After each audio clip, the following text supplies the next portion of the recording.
So today's topic is C scan in disk scheduling algorithm. अब C scan का मतलब क्या होता है कि सर्कुलर स्कैन। जैसे हमने स्कैन में देखा कि एक ही डायरेक्शन में मूव करता है, फिर सारी रिक्वेस्ट फुलफिल करने के बाद रिवर्स लेता है और बाद में वो सारी रिक्वेस्ट फुलफिल करता है। बट सर्कुलर में क्या है कि एक डायरेक्शन में तो मूव करेगा और पूरी जितनी भी रिक्वेस्ट होगी उसको फुलफिल करेगा, बट जैसे ही रिवर्स लेगा तो पूरा जीरो पे आ जाएगा।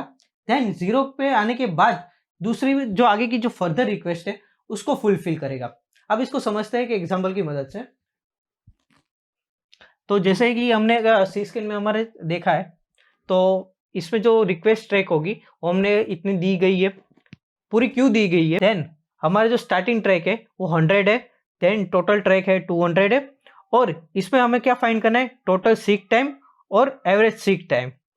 और इसमें एक और चीज एडिशनली दी गई होगी कि हमारा जो हेड है वो किस डायरेक्शन में मूव करेगा, मतलब इंक्रीजिंग ऑर्डर में मूव करेगा या डिक्रीजिंग ऑर्डर में मूव करेगा। तो जो हमारे केस में क्या है कि इंक्रीजिंग ऑर्डर में मूव कर रहा है, तो अभी डायग्राम की मदद से वापस समझ लेते हैं। तो टोटल कितने हैं, 0 to 200, और स्टार्टिंग कौन सा है, 100 से है। ओके, तो अब देखेंगे कौन सा इंक्रीजिंग ऑर्डर में है, तो इस साइड मूव करेगा। तो इस साइड कौन कौन से है, 160, 150 एंड 184। तो सबसे पहले किसको लेगा, 150 को, 100 से 150, तो 150 यहां आ जाएगा, 150। देन कौन सा है, 160, तो 150 से 160 मूव करेगा।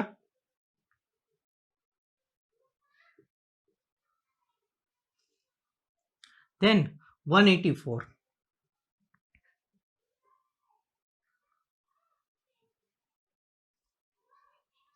अब जैसे कहा गया कि एक इस साइड का जो डायरेक्शन है इंक्रीजिंग ऑर्डर का वो तो फुलफिल हो गया।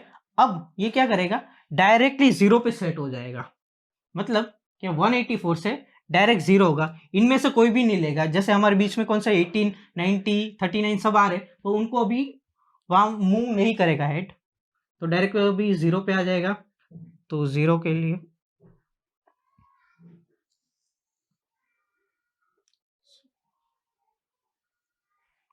जीरो पे सेट हो गया। अब जीरो पे सेट होने के बाद जो आगे की फर्दर रिक्वेस्ट है उसको फुलफिल करेगा। तो इस केस में कौन सा अभी 18 है, जीरो से अभी 18 को फुलफिल करेगा।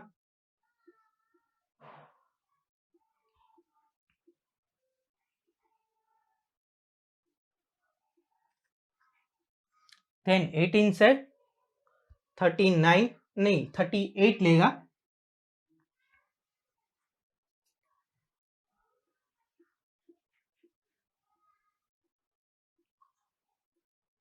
देन 39,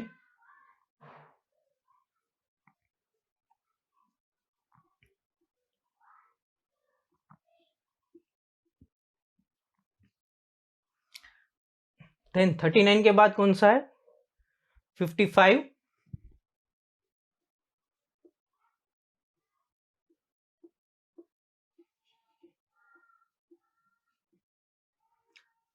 के बाद 58,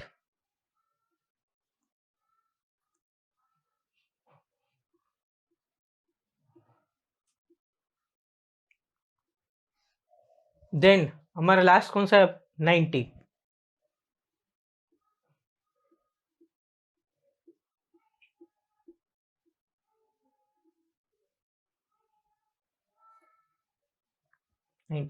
अब इसको हम कैलकुलेट करेंगे,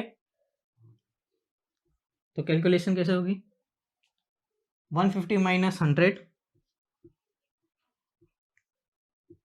टोटल 2 वेज दिखाऊंगा इसको कैलकुलेट करने के लिए।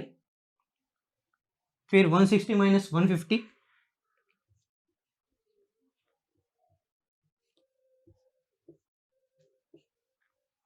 प्लस 184 माइनस 160,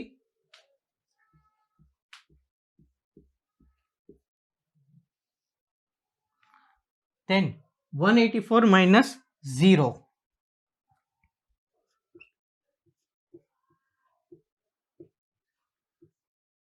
प्लस 0, 18 है तो 18 minus 0, plus 38 minus 18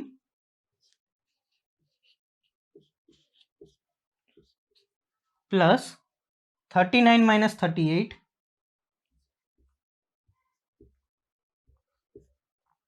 then 55 minus 39 55 minus 39 plus 58 minus 55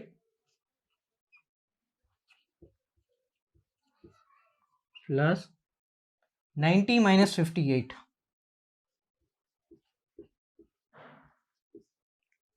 okay, ये एक मेथड है। और दूसरा कौन सा है कि आप स्ट्रेट लाइन देखो एक, तो कौन सी है 184 माइनस 100, इस तरह से भी कर सकते हो 184 माइनस 100 प्लस 184 माइनस 0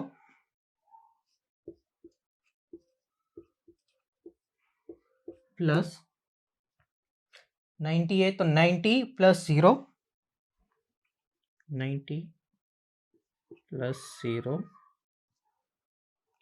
90 माइनस 0। तो ये दोनों को कैलकुलेट करोगे तो अब वैल्यू अप्रोक्सली 358 आएगी। ओके, तो ये 358 हमारा क्या हो गया, total seek time of C scan. अब हमें एवरेज सीक टाइम निकालना है, तो इसमें थोड़ा ध्यान रखना, क्योंकि हमारी जो सीक्वेंस दी गई है वो तो लेना है, क्योंकि इसका फॉर्मूला क्या है एवरेज सीक टाइम का, कि total seek time upon the total request.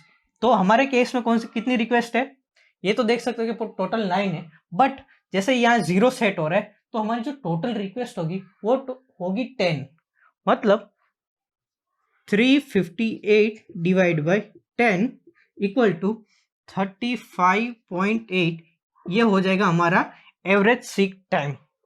तो गाइज इसमें कुछ इतना ज़्यादा है नहीं, जस्ट ये सिंपल है SMS स्कैन। बट इसमें क्या होगा कि जब रिवर्स लेगा, चाहे वो इंक्रीजिंग ऑर्डर में ले या डिक्रीजिंग ऑर्डर में, मतलब जितनी भी रिक्वेस्ट फुलफिल हो गई उसके बाद डायरेक्ट 0 पे आ जाएगा। अब इसको इस केस में, अब इसी क्वेश्चन में देख लेते, अगर इसके डिक्रीजिंग ऑर्डर में बोला होता तो 100 से लेके 18 तक तो आता, और 18 से डायरेक्ट अब आगे नहीं जाता, वो 0 हो जाता, 0 होने के बाद 150, 160 और 184 को लेता। बस गाइस यही था सी स्कैन एल्गोरिथम।